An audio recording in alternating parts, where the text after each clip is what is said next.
donc on reprend la deuxième partie donc, de notre méthode du simplex. On en était arrivé, donc, je rappelle en gros ce que l'on a fait à la première partie.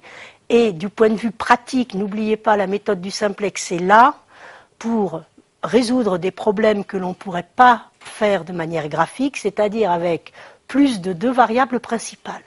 Donc, à la fin de la première étape, première partie que l'on a vue, voilà du point de vue pratique ce que vous aurez à faire si vous avez un problème lié à la programmation linéaire.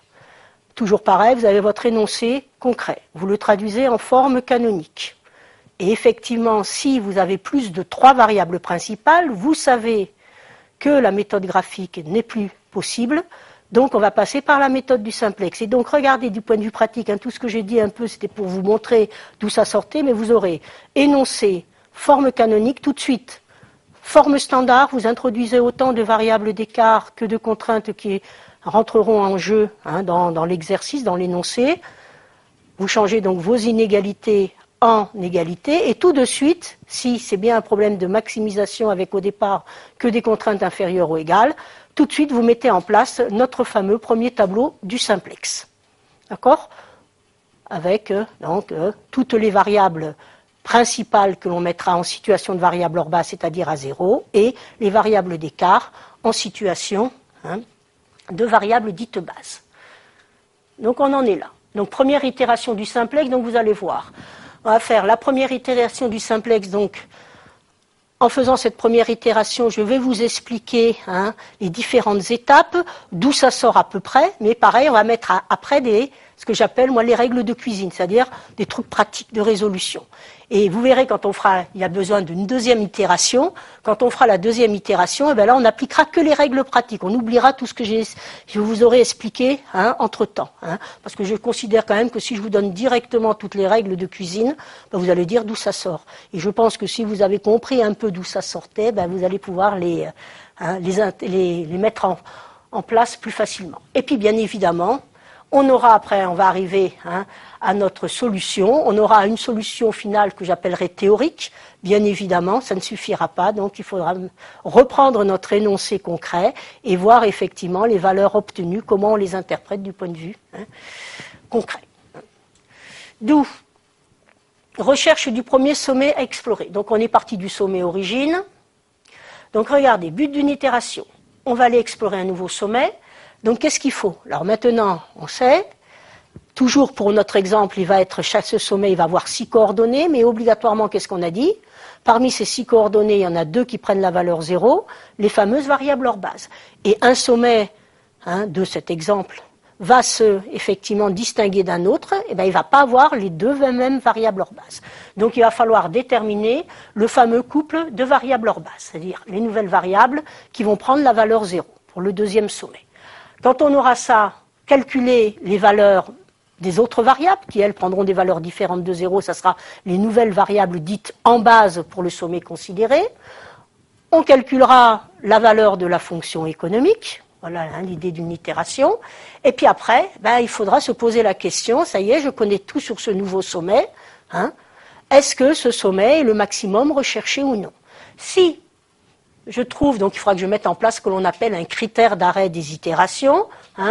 Si je trouve que ce sommet, finalement, c'est le maximum recherché, j'arrête. Je ne veux plus explorer, j'arrête, je conclus, j'interprète les résultats. Sinon, je refais une itération, c'est-à-dire je repars. Le nouveau couple de variables hors base, les valeurs des autres variables, etc. D'accord ? Donc voilà l'idée d'une itération. Alors maintenant, comment sélectionner le nouveau sommet ? Vous vous souvenez, on a dit qu'on longeait les arêtes. Donc, le passage d'un sommet à un autre se fait en longeant les arêtes du domaine faisable. Alors, c'est bien beau de dire ça. Maintenant, il faut que je trouve un moyen mathématique. Effectivement, longer les arêtes, comment ça va se traduire et est-ce qu'on ne pourrait pas trouver quelque chose qui va nous simplifier la vie. Donc, on va voir chaque sommet étant caractérisé par son couple de variables hors base et on va remarquer facilement, ça je vais vous l'expliquer à l'aide et ça sera la dernière fois que j'utiliserai le graphique.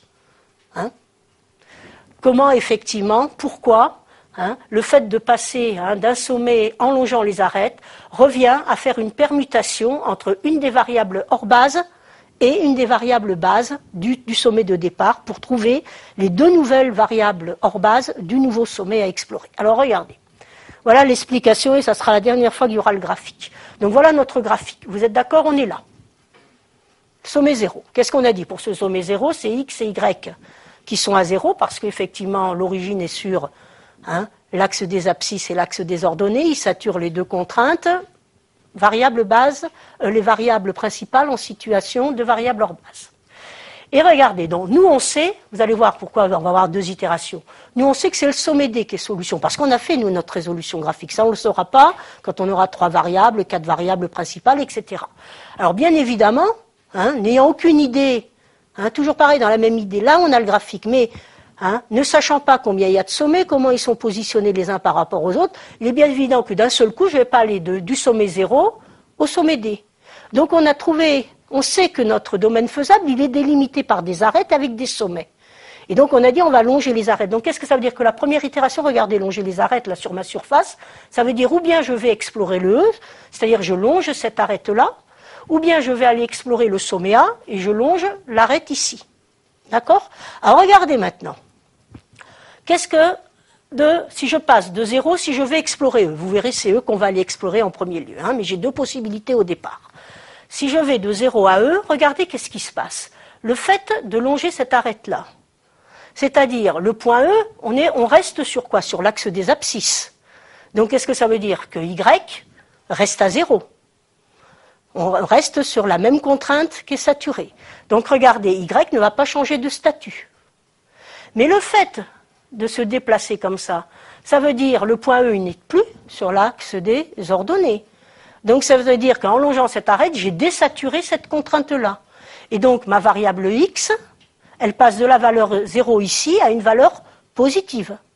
Donc qu'est-ce que ça veut dire? Que pour ce point-là, x n'est plus en situation de hors base. Elle a changé de statut, donc elle passe en situation de base. Mais qu'est-ce qu'on a dit? Donc vous voyez, là je suis là. Hop. Je sais que y reste à 0, donc en situation d'hors base. X passe d'une valeur 0 à une valeur positive. Elle change de statut, elle devient variable base. Et donc, j'ai plus qu'y en hors base. Mais, qu'est-ce qu'on a dit les sommets? On n'explore que les sommets. Dans ce cas, qu'est-ce qu'on a dit? Qu'il y avait toujours deux variables hors base. Donc, il faut une autre variable en situation d'hors base. Et regardez, bon là on peut le voir avec le graphique, mais vous verrez, on le retrouvera quand on fera la mise en place des transformations du simplex. Et bien regardez, le point E, il est sur quelle droite? Il est sur la droite D1, donc il va saturer la première contrainte. Ça va se traduire, la première variable d'écart prend la valeur 0. Donc regardez, voilà la fameuse permutation dont je parle. Vous voyez, passer de 0 à E, savoir faire une permutation entre X et E1. Et regardez, deuxième possibilité, à partir de 0 en longeant les arêtes, c'est d'aller à A. Et là, regardez, qu'est-ce qui se passe? Comme je reste sur l'axe des ordonnées, ça veut dire que X reste à 0, donc là c'est X qui reste en situation d'hors base, mais comme Y va passer d'une valeur nulle ici jusqu'à une valeur positive, Y change de statut, va passer en situation de variable base. Obligatoirement c'est un sommet, donc Y doit être remplacé ici par une autre variable. Et là, bon, on peut le voir directement parce qu'on a le graphique. Le point A, il est sur la droite des 4, il sature la quatrième contrainte, donc ça va se traduire CE4 qui devient une variable dite hors base, donc à 0. Donc vous voyez, dans les deux cas de figure, c'est faire une permutation. D'accord? Donc maintenant, on ne voit plus le graphique, on va regarder maintenant que dans notre simplex. Alors,